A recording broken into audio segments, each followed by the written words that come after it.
Democrats breathing a sigh of relief this morning after wins in 3 key states. The results, good news for President Biden, who is trailing former President Donald Trump in some recent swing state polls. KTLA5's Eric Spillman live in the newsroom with the latest. Eric, good morning. Morning, Chris. Morning, Megan. President Biden has to be feeling good about last night's election results. Even though his poll numbers are not great, his party did well last night. Democrats put abortion rights at the center of their campaigns in the South and the Midwest, and that strategy worked. In Ohio, voters overwhelmingly passed a measure that establishes the right to abortion in the state constitution there. More than 56% voted yes, 43% voted no. Abortion is health care. And abortion access is the law of the land in Ohio. The abortion referendum sailed through, even though Ohio is a red state where Donald Trump won by big margins in the last 2 elections.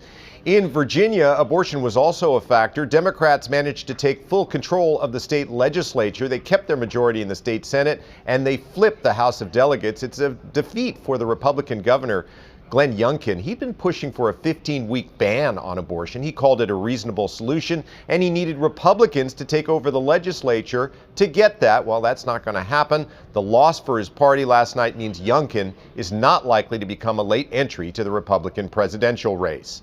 In Kentucky, Democratic Governor Andy Beshear beat his Republican challenger Daniel Cameron by a margin of 52 to 47%.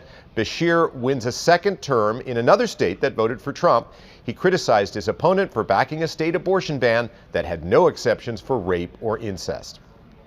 One other race in Texas that people were watching, in Uvalde, Texas.